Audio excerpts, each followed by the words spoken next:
Halo,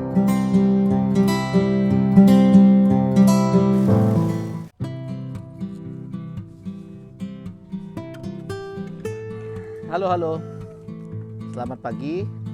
Saat ini saya sedang berada di greenhouse ketiga JJ Zahra yang berada di lokasinya di Kampung Warung Asem, Desa Sumberjaya, Kecamatan Tambun Selatan, Kabupaten Bekasi.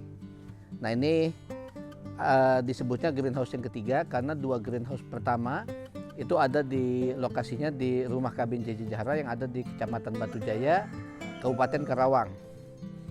Nah, di sini adalah greenhouse ketiga sehingga penataannya kita usahakan bisa lebih baik. Yang ada di hadapan saya ini adalah usia tanaman 2-3 minggu, jadi sekitar 18 hari.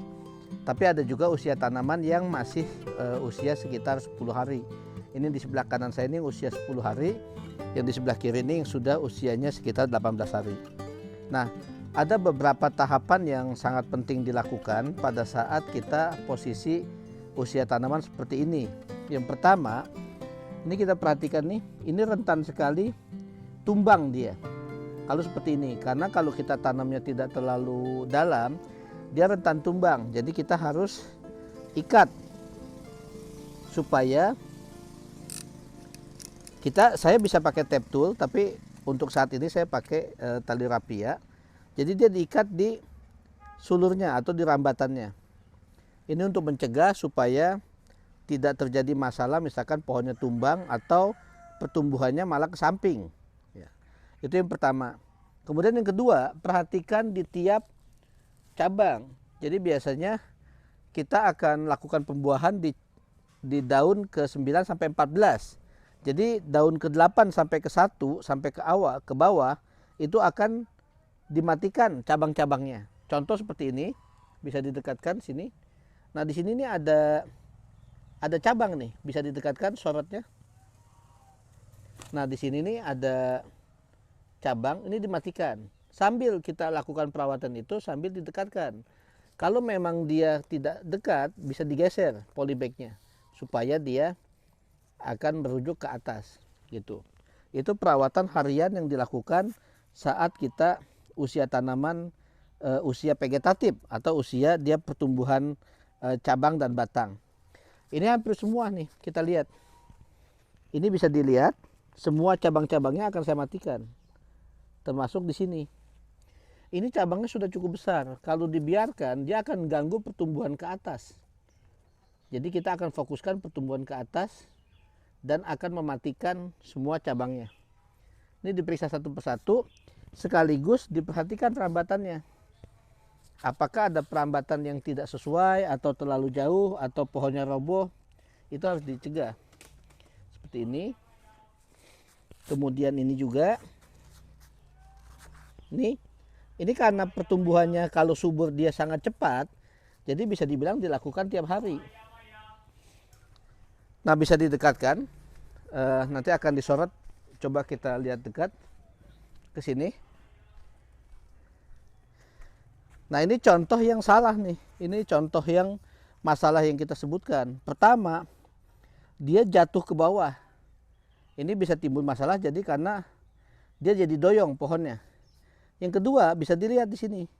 Ini muncul cabang, tapi karena telat dilakukan, dia sebagian nutrisi jadi jatuhnya ke sini. Jadi kita matikan sini. Bisa pakai gunting, bisa pakai tangan karena masih muda. Nah, ini harus dirambatkan yang betul. Seperti ini. Kalau dia telat, kita repot merambatkannya. Karena dia keburu sudah jelek jalurnya. Jadi kalau seperti ini kita mesti bantu dengan tali. Seperti ini. Supaya dia nanti ke atas. Jika perlu ada 2 ikatan dia. Kita lebih mudah memang kalau pakai tape tool. Bisa langsung diklik. Tapi pada saat kita mulai berkebun, usahakan sehemat mungkin. Jadi kalau sesuatu yang masih bisa kita lakukan secara manual, kita lakukan manual. Nah, ini contoh lain yang salah nih. Bisa lihat lagi, dekatkan sini. Ini dia rambatannya di sisi sini, tapi malah pohonnya di sebelah sini. Jadi kalau seperti ini ya diputar. Daripada pohonnya yang kita putar, lebih baik polybag yang diputar supaya dia bisa ngerambat ke sini.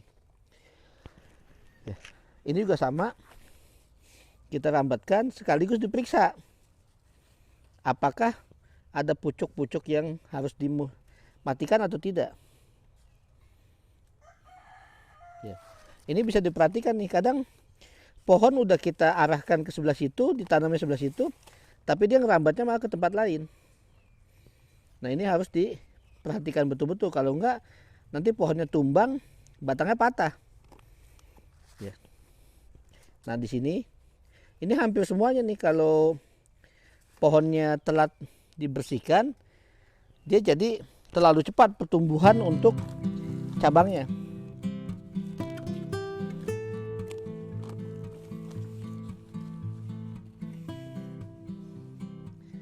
Dan mematikan sulur atau cabang ini dilakukan berkala, karena di ketiak bawah dilakukan, nanti yang lainnya juga akan tumbuh lagi. Itu sebabnya kadang kelihatannya kita kayak udah lakukan kok, tapi masih banyak aja ya, karena dia ada tumbuh di cabang yang lain atau di daun yang lain.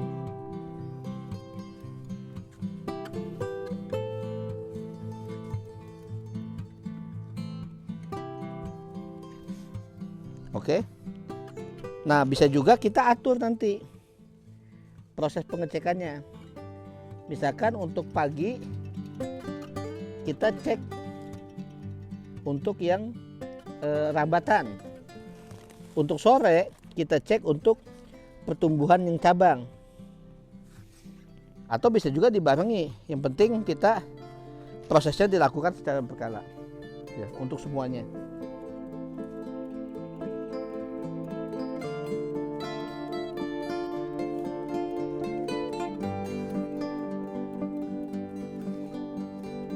Proses menghilangkan cabang ini nanti juga akan terus berlanjut setelah nanti berbuah. Pada saat nanti berbuah, dia perlu diperhatikan supaya selain yang dibuahkan, cabang yang lain juga harus dimatikan.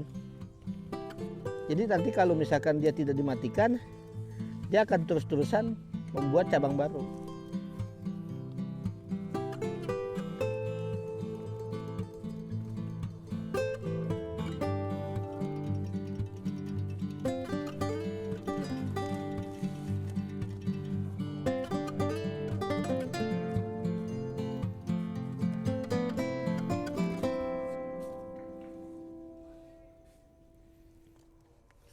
Coba ke sini, Bang Adul.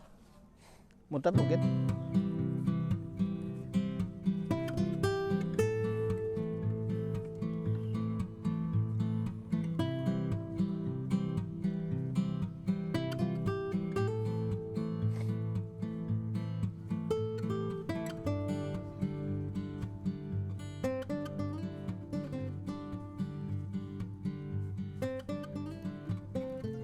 Nah ini bisa disorot dekat di bagian sini nih. Ini dimaksud dengan cabang kecilnya ini yang harus dimatikan. Ya, di sini. Jadi kita hitung misalkan di daun pertama, karena daun yang kacang nih, daun yang awal tidak dihitung. Daun pertama, kedua, ketiga, keempat, kelima. Jadi dia sampai ke 8 setiap kali muncul dimatikan. Karena kalau nanti telat dimatikan kita sayang. Udah sama besarnya, kadang kita malah jadi ragu untuk memotongnya. Jadi kalau seperti itu nggak perlu sayang-sayang, nggak perlu itu, karena tujuan kita adalah menyiapkan sampai dia waktunya dibuahkan. Sama seperti manusia istilahnya, kalau dia belum cukup usia nanti malah kurang bagus hasilnya. Itu kita nanti periksa lagi yang lain-lain. Nah ini juga bisa dilihat nih di sini. Ini sistemnya irigasi tetes. Ya. Dia sistemnya menetes sebanyak berapa lama. Kadang kalau dia diteteskan seperti ini seperti ini. Ini ada akar-akar dia nih yang kelihatan. Ini mesti ditimbun lagi supaya akarnya tuh tidak sampai keluar. Karena kan tetesan terus-menerus bisa membuat tanahnya itu pergi dari sini. Nah ini juga bisa dilihat dia melon tuh kalau dia subur, akarnya akan banyak, dan kalau akarnya banyak dia bisa sampai ke ujung-ujung. Jadi kadang penyiraman nggak mesti pas di bawah akar dia. Di tempat lain kalau dia sudah cukup banyak, tidak masalah. Kemudian yang terakhir, perhatikan juga seperti ini. Contoh nih, tanamannya dia seperti ini. Kita bisa lihat kesuburan tanaman dari daunnya aja. Ini kan daunnya subur dia. Tapi giliran ketemu yang sini, ini dia kurus nih. Nah ini harus diperhatikan. Kenapa? Kalau perlu di treatment. Apakah pupuknya ditambahkan atau yang lain? Karena biasanya kalau dia masih kecilnya tidak subur, ya hasilnya juga nanti malah kurang bagus. Ini contoh yang tadi agak kelewat. Giliran dia nanti dirambatkan, dia jadi udah terlanjur nekuk. Ini kalau kita paksakan nanti bisa patah. Makanya tidak boleh telat untuk membuat rambatan supaya ke atasnya. Ya oke, mungkin itu dulu update dari greenhouse JJ Zahra, greenhouse melon JJ Zahra yang ketiga. Usianya sekitar 2-3 minggu. Kita mudah-mudahan dalam beberapa waktu ke depan sudah bisa mulai melakukan pembuahan atau polinasi. Semoga bermanfaat. Sampai ketemu lagi pada video berikutnya. Salam JJ Zahra.